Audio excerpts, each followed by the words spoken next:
So I love using video with my students.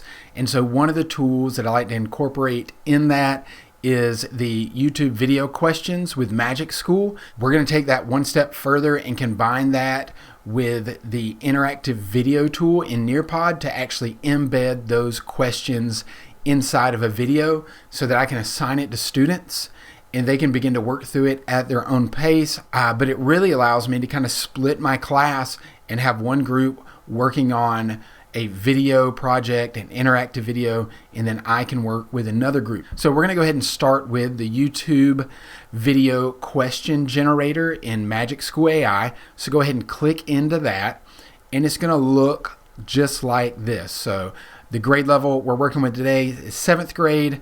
I'm going to do multiple choice questions, and then this is a longer video, so it's 14 minutes. So I'm going to select the maximum number of questions of 10 and have my AI kind of pull those questions for me. So let's go ahead and hit generate, and now we have our questions ready to go. Now we're going to move this into an interactive tool for students to use. So head over to nearpod.com and sign in. Meet me on your My Lessons screen right here.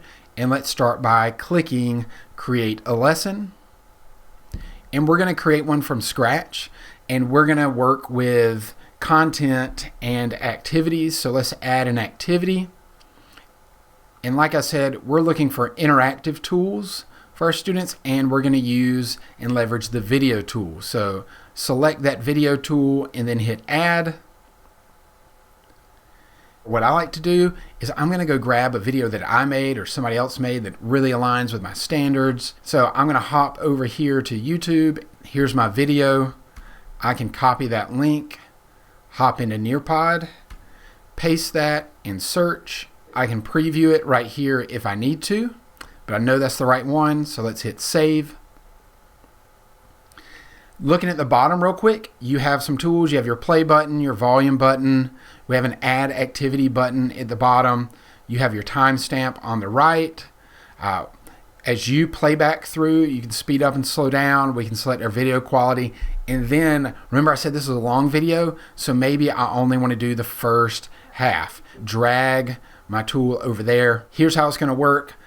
I'm going to look at Magic School. What is the main task that Sabrina does each day? I'm going to start watching that video, and when I feel it's appropriate to drop that question in, that's when I'm going to use the Add Activity button. So I'm going to hit play. So right there, she goes every day to fetch water. I hit Add Activity right there. We're going to pick multiple choice. And now I'm going to work from Magic School, just copying and pasting in my questions. I'm going to continue to add choices to fill those out. I know the correct answer is she's fetching water because I'm watching the video. I can double check that. There's my answer key right there. So let's head back into Nearpod. Let's hit back to video. So I'm going to drop another question right here where my playhead is. Hit add activity.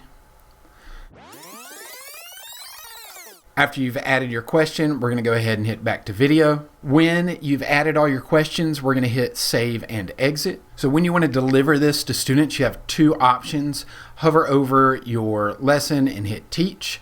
We can do a live participation where the teacher is driving the conversation in the presentation. But if we're going to split into groups, I might just want to let students do this at their own pace. So I'm going to click student paste. I can copy the link, or I can go straight to Google Classroom.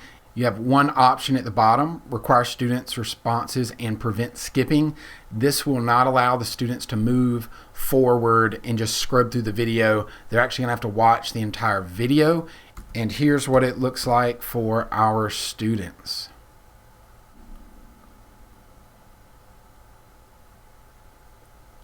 So this is student pace, so students are going to be able to play it on their device. You'll probably want some headphones or something like that if you're not going to play it at the front of the room. You'll be able to see I'm not able to drag through. I can go back to what I've seen, but I don't have that ability to go forward. So we've gotten to our first blue dot, our first question there. So I'm going to select the wrong one and hit submit. I get immediate feedback and I'm told what the correct answer is. But you can go through and sprinkle questions to check for understanding and to help students focus and track so they have a reason to continue and to stay engaged in that video. When your students have had an opportunity to go through the activity, you can click on the three dots and hit reports. We can see that my student right here, Chris, went halfway through the video, and you'll be able to see responses and everything like that. So I hope that you try to kind of smash these two tools together. Again, the Magic School, the YouTube video questions, and then the Nearpod interactive video. And now that you have this, you can continue to reassign it